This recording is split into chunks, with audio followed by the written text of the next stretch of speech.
ಆತ್ಮೀಯ ವಿದ್ಯಾರ್ಥಿಗಳೇ ಹಾಗೂ ಶಿಕ್ಷಕ ಮಿತ್ರರೇ, ತಮ್ಮೆಲ್ಲರಿಗೂ ವಿದ್ಯಾರಾಜ್ ಕನ್ನಡ ಟ್ಯುಟೋರಿಯಲ್ ಯೂಟ್ಯೂಬ್ ಚಾನಲ್ಗೆ ಸ್ವಾಗತ ಸುಸ್ವಾಗತ. ಇಂದಿನ ತರಗತಿಯಲ್ಲಿ ನಾವು 9ನೇ ತರಗತಿಯ SV ಪರಮೇಶ್ವರ ಭಟ್ ಅವರು ರಚನೆ ಮಾಡಿರುವ ಹೇಮಂತ ಎನ್ನುವ ಪದ್ಯದ ಪ್ರಶ್ನೋತ್ತರಗಳನ್ನು ತಿಳಿದುಕೊಳ್ಳುವ ಪ್ರಯತ್ನವನ್ನು ಮಾಡೋಣ. ಅದಕ್ಕೂ ಮೊದಲು ನನ್ನ ಚಾನಲನ್ನು ಯಾರಾದರೂ ಮೊದಲ ಬಾರಿಗೆ ವೀಕ್ಷಣೆ ಮಾಡ್ತಾ ಇದ್ದರೆ ದಯವಿಟ್ಟು ನನ್ನ ಚಾನಲನ್ನು ಸಬ್ಸ್ಕ್ರೈಬ್ ಮಾಡಿಕೊಂಡು ನಂತರ ಮುಂದಿನ ವಿಡಿಯೋಗಳನ್ನು ವೀಕ್ಷಣೆ ಮಾಡಿ ಅಂತ ಹೇಳ್ತಾ, ಬನ್ನಿ ಹಾಗಾದರೆ ಮಕ್ಕಳೇ, ಮೊದಲಿಗೆ SV ಪರಮೇಶ್ವರ ಭಟ್ ಅವರ ಕಿರು ಪರಿಚಯವನ್ನು ಮಾಡಿಕೊಂಡು ನಂತರ ಪ್ರಶ್ನೋತ್ತರಗಳನ್ನು ತಿಳಿದುಕೊಳ್ಳುವ ಪ್ರಯತ್ನವನ್ನು ಮಾಡೋಣ. SV ಪರಮೇಶ್ವರ ಭಟ್ ಇವರು ಕನ್ನಡದ ಶ್ರೇಷ್ಠ ಕವಿ ಹಾಗೂ ಸಾಹಿತಿಗಳಲ್ಲಿ ಒಬ್ಬರಾಗಿದ್ದು, ಇವರು 1914 ಫೆಬ್ರವರಿ 8ರಂದು ಜನಿಸಿದರು. ಇವರು ಕನ್ನಡ ಸಾಹಿತ್ಯಕ್ಕೆ ಅಪಾರವಾದ ಕೊಡುಗೆಗಳನ್ನು ನೀಡಿದ್ದಾರೆ. ಇವರು ರಚಿಸಿರುವ ಪ್ರಮುಖ ಕೃತಿಗಳೆಂದರೆ ಇಂದ್ರಚಾಪ, ಸುರಹೊನ್ನೆ, ಉಪ್ಪುಕಡಲು, ರಾಗಿಣಿ ಇನ್ನು ಮುಂತಾದ ಕೃತಿಗಳನ್ನು ರಚಿಸಿದ್ದಾರೆ. ಇವರಿಗೆ ದೊರೆತಿರುವ ಪ್ರಮುಖ ಪ್ರಶಸ್ತಿಗಳೆಂದರೆ ರಾಜ್ಯ ಹಾಗೂ ಕೇಂದ್ರ ಸಾಹಿತ್ಯ ಅಕಾಡೆಮಿ ಪುರಸ್ಕಾರ ಹಾಗೂ ಇನ್ನು ಮುಂತಾದ ಪ್ರಶಸ್ತಿಗಳನ್ನು ನೀಡಿ ಗೌರವಿಸಲಾಗಿದೆ. ಈ ಪ್ರಶ್ನೆ ನಿಮಗೆ ಪರೀಕ್ಷೆಗೆ 3 ಅಂಕದ ಪ್ರಶ್ನೆಯಾಗಿ ಬರುತ್ತೆ ಮಕ್ಕಳೇ. ಅದರ ಜೊತೆಗೆ ಪದಗಳ ಅರ್ಥವೂ ಸಹ ಪ್ರಮುಖವಾಗಿ ಬೇಕಾಗಿರೋದ್ರಿಂದ ಪದಗಳ ಅರ್ಥಗಳನ್ನು ಸಹ ನೋಡ್ಕೊಳ್ಬೇಕಾಗುತ್ತೆ. ಒಂದು ವಾಕ್ಯದಲ್ಲಿ ಉತ್ತರಿಸಿರಿ. ಹೇಮಂತರಾಜನು ಇಳೆಗೆ ಬಂದಾಗ ಮರಗಿಡಗಳು ಹೇಗಿರುತ್ತವೆ? ಹೇಮಂತರಾಜನು ಇಳೆಗೆ ಬಂದಾಗ ಮರಗಿಡಗಳು ಹೂವಿಲ್ಲದೆ, ಹಸಿರಿಲ್ಲದೆ, ಚಿಗುರು ಎಲೆಗಳಿಲ್ಲದೆ ಬೋಳಾಗಿರುತ್ತವೆ. ಮಂಜು ಮೆಸುಗನ್ನು ಹೊದ್ದು ಮಲಗಿರುವವರು ಯಾರು? ಹೊಲಗದ್ದೆಗಳು. ಕಾನನದ ಹಕ್ಕಿ ಏನು ಮಾಡುತ್ತಿದೆ? ಕಣ್ಣೀರನ್ನು ಸುರಿಸುತ್ತಿದೆ. ಎತ್ತಲು ಕಾಣುತ್ತಿರುವ ದೃಶ್ಯ ಯಾವುದು? ಬಿಳಿಯ ಮಂಜು, ಹಿಮಗಳ ನಡುವೆ ನೀರವ ಲೋಕ, ಮರಡಾಗಿಸುವ ಬಿಳಿ ಜಡವಾಗಿರುವ ಜನ ಎತ್ತಲು ಕಾಣುತ್ತಿದ್ದಾರೆ. ಹೇಮಂತ ಋತುವಿನಲ್ಲಿ ತುಂಗೆ ತುರೆ ಹೇಗೆ ಹರಿಯುತ್ತದೆ? ಯಾವುದಕ್ಕೆ ತಲೆಬಾಗಬೇಕೆಂದು ಕವಿ ಹೇಳುತ್ತಾರೆ? ಕಠಿಣ ಶಾಸನಕ್ಕೆ ಎಲ್ಲರೂ ತಲೆಬಾಗಲೇಬೇಕು. 3-4 ವಾಕ್ಯದಲ್ಲಿ ಉತ್ತರಿಸಿರಿ. ಹೇಮಂತನು ಬಂದಿಳಿದಾಗ ಲೋಕದ ಪರಿಸ್ಥಿತಿ ಹೇಗಿತ್ತು? ಇದು 2 ಅಂಕದ ಪ್ರಶ್ನೆ ಮಕ್ಕಳೇ.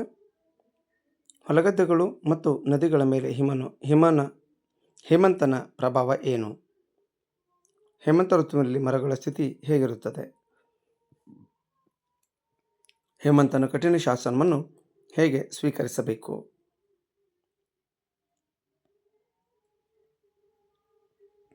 ಇದು ಸಹ 2 ಅಂಕದ ಪ್ರಶ್ನೆ.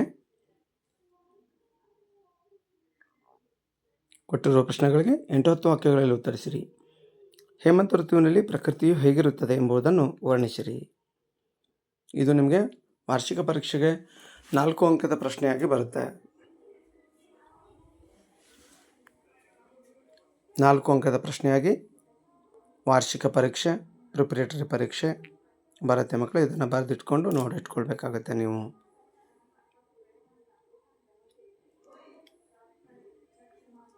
ಇನ್ನು ಮುಂದಿನ ಪ್ರಶ್ನೆ, ಸಂದರ್ಭ ಸಹಿತ ಸ್ವಾರಸ್ಯ ವಿವರಿಸಿರಿ. ಚಂಗುಡಿಯ ಸಿಂಗರದ ವರವರೂಥಗಳೆನಿಸಿ. ಚಂಗುಡಿಯ ಸಿಂಗರದ ವರವರೂಥಗಳೆನಿಸಿ. ಸಂದರ್ಭ ಸಹಿತ ಸ್ವಾರಸ್ಯವನ್ನು ಬರೀಬೇಕು. ಆಯ್ಕೆ: ಪ್ರಸ್ತುತ ವಾಕ್ಯವನ್ನು SV ಪರಮೇಶ್ವರ ಭಟ್ ಅವರ ಗಗನಚುಕ್ಕಿ ಕವನ ಸಂಕಲನದಿಂದ ಆಯ್ಕೆ ಮಾಡಿದ ಹೇಮಂತ ಎಂಬ ಪದ್ಯಭಾಗದಿಂದ ಆರಿಸಿಕೊಳ್ಳಲಾಗಿದೆ. ಈ ಪಾಠದಿಂದ ಅಂದರೆ ಹೇಮಂತ ಅನ್ನೋ ಪಾಠದಿಂದ ಯಾವುದೇ ಸಂದರ್ಭ ಬಂದರೂ ಸಹ ಇದೇ ಆಯ್ಕೆಯನ್ನು ಬರೀಬೇಕಾಗುತ್ತೆ. ಸಂದರ್ಭ ಮತ್ತು ಸ್ವಾರಸ್ಯ ಬೇರೆ ಬೇರೆ ಆಗಿರುತ್ತೆ. ಸುಯ್ಯಲರ್ ಸೂಸುತ್ತಿವೆ ನಿನ್ನ ಹಳಿದು. ಸುಯ್ಯಲರ ಸೂಸುತ್ತಿವೆ ನಿನ್ನ ಹಳಿದು. ಆಯ್ಕೆ ಮೊದಲನೇದಾಗಿರುತ್ತೆ. ಸಂದರ್ಭ ಸ್ವಾರಸ್ಯ ಬೇರೆ ಬೇರೆ. ಕಣ್ಣೀರು ಸುರಿಸುತ್ತಿದೆ ಕಾನನದ ಹಕ್ಕಿ. ಆಯ್ಕೆ ಮೊದಲಿನ ಆಯ್ಕೆನೇ ಆಗಿರುತ್ತೆ. ಸಂದರ್ಭ ಮತ್ತು ಸ್ವಾರಸ್ಯ ಬೇರೆ ಬೇರೆ ಆಗಿರುತ್ತದೆ. ಎತ್ತಲುಂ ನಡುಗುತಿಹ ನೀರವ ಲೋಕ.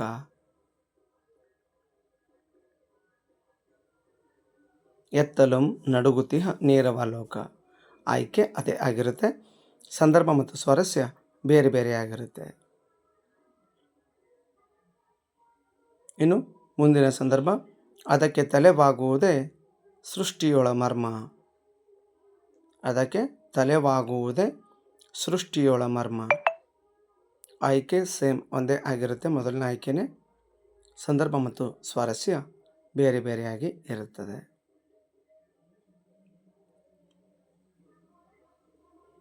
ಇದು ನಿಮಗೆ ಪರೀಕ್ಷೆಗೆ 3 ಅಂಕದ ಪ್ರಶ್ನೆಯಾಗಿ ಬರುತ್ತೆ ಮಕ್ಕಳೇ. ಇಂಪಾರ್ಟೆಂಟ್ ಆಗಿ ನೋಡಿಕೊಂಡು ಓದ್ಕೊಂಡು ಇಟ್ಕೊಳ್ಬೇಕಾಗುತ್ತೆ. ಇನ್ನು ಸಿಂಗಾರ ಮರುತ ಮಾರುತ, ಮೌನ ಮಾತು ಜಡ ಜಂಗಮ, ಬನ ವನ ಮೊಗ ಮುಖ. ಪದ್ಯಭಾಗವನ್ನು ಪೂರ್ಣಗೊಳಿಸಿ. ಹೇಮಂತ ಋತುರಾಜನೆಳೆಗೆ ಬಂದಿಳಿ ಒಂದು ಹೂವಿಲ್ಲ, ಹಸುರಿಲ್ಲ, ಚಿಗುರು ಎಲೆಗಳಿಲ್ಲ, ದುಂಬಿಗಳ ದನಿ ಇಲ್ಲ, ಹಕ್ಕಿಗಳ ಹಾಡಿಲ್ಲ, ಕುಸುಮ ಗಂಧವ ತರುವ ಮರುತನಿಲ್ಲ. ಮಕ್ಕಳೇ, ವಿಡಿಯೋ ನಿಮಗೆ ಇಷ್ಟ ಆಗಿದೆ ಅಂತ ಹೇಳಿ ಅನ್ಕೋತೀನಿ. ನಿಮಗೆ ಇಷ್ಟ ಆಗಿದ್ದರೆ ಪ್ಲೀಸ್ ಲೈಕ್ ಮಾಡಿ, ಶೇರ್ ಮಾಡಿ, ಕಮೆಂಟ್ಸ್ ಮಾಡಿ. ಹಾಗೆಯೇ ನನ್ನ ಚಾನಲನ್ನು ಸಬ್ಸ್ಕ್ರೈಬ್ ಮಾಡ್ಕೊಳ್ಳಿ. ನನ್ನ ಚಾನಲ್ ನೇಮ್ ವಿದ್ಯಾರಾಜ್ ಕನ್ನಡ ಟ್ಯುಟೋರಿಯಲ್. ಧನ್ಯವಾದಗಳು ಮಕ್ಕಳೇ.